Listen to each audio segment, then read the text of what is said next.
Hi friends, ನಿತ್ಯ ಸವಿ ಚಾನಲ್ಗೆ ಸ್ವಾಗತ. ಇವತ್ತು ನಾನು ಬನಾನಾ ಮತ್ತು ಆ್ಯಪಲ್ ಹಾಕ್ಬಿಟ್ಟು ಮಿಲ್ಕ್ ಶೇಕ್ ಮಾಡ್ತಾಯಿದ್ದೀನಿ. ಉರಿ ಬಿಸಿಲಿಗಂತೂ ತುಂಬಾ ಚೆನ್ನಾಗಿರುತ್ತೆ, ದೇಹ ಅಂತೂ ತುಂಬಾ ತಂಪಾಗಿರುತ್ತೆ ಇದನ್ನು ಕುಡಿದ್ರೆ.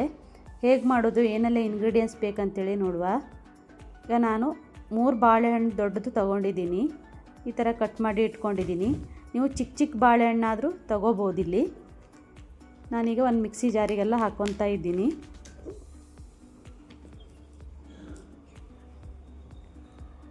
ಒಂದು ಆಪಲ್ ಕಟ್ ಮಾಡಿ ಈ ಥರ ಹಾಕ್ಕೊತಾ ಇದ್ದೀನಿ, ಸಿಪ್ಪೆ ಎಲ್ಲ ತೆಗೆದುಬಿಟ್ಟು. ಒಂದು 5 ಗೋಡಂಬಿ ಹಾಕಿದರೆ ತುಂಬಾ ಟೇಸ್ಟ್ ಸೂಪರಾಗಿರುತ್ತೆ. 1-2 ಸ್ಪೂನ್ ಆಗುವಷ್ಟು ಶುಗರ್ ಹಾಕ್ಕೊತಾ ಇದ್ದೀನಿ. ನೀವು ಶುಗರ್ ಬದಲು ಹನಿ ಬೇಕಿದ್ದರೂ ಹಾಕೋಬೋದಿಲ್ಲಿ. 1 ಗ್ಲಾಸ್ ಆಗೋಷ್ಟು ಹಾಲು ಹಾಕ್ಕೊತಾ ಇದ್ದೀನಿ. ಈಗ ರುಬ್ಕೊತೀನಿ. ಈಗ ರುಬ್ಕೊಂಡಾಗಿದೆ. ಈಗ ಜ್ಯೂಸ್ ರೆಡಿಯಾಗಿದೆ. ಒಂದು ಗ್ಲಾಸಿಗೆ ನಾನೀಗ ಸರ್ವ್ ಮಾಡ್ಕೊತಾ ಇದ್ದೀನಿ. ಈ ಥರ ಜ್ಯೂಸ್ ಮಾಡ್ಕೊಂಡು ಕುಡಿದ್ರಿಂದ ತುಂಬಾ ಚೆನ್ನಾಗಾಗುತ್ತೆ. ಈಗ ಇದಕ್ಕೆ ಐಸ್ ಕ್ಯೂಬ್ ಹಾಕ್ಕೊತಾ ಇದ್ದೀನಿ. ಈಗ 3 ಡ್ರಾಪ್ ಆಗುವಷ್ಟು ಹನಿ ಹಾಕ್ಕೊತಾ ಇದ್ದೀನಿ.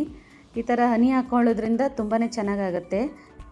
ಶುಗರ್ ಆ್ಯಡ್ ಮಾಡೋದ್ರಿಂದ ನಾನು ಜಾಸ್ತಿ ಇಲ್ಲಿ ಹನಿ ಹಾಕ್ಕೊತಾ ಇಲ್ಲ. ಶುಗರ್ ಆ್ಯಡ್ ಮಾಡಿಲ್ಲ ಅಂದರೆ ಹನಿನೇ ಜಾಸ್ತಿ ಹಾಕ್ಕೊಂಡ್ರೆ ತುಂಬಾ ಚೆನ್ನಾಗಾಗುತ್ತೆ. ಇವತ್ತಿನ ಮಿಲ್ಕ್ ಶೇಕ್ ಇಷ್ಟವಾದರೆ ಲೈಕ್ ಮಾಡಿ, ಸಬ್ಸ್ಕ್ರೈಬ್ ಮಾಡಿ, ಫ್ಯಾಮಿಲಿ ಫ್ರೆಂಡ್ ಜೊತೆ ಶೇರ್ ಮಾಡಿ. Thank you for watching.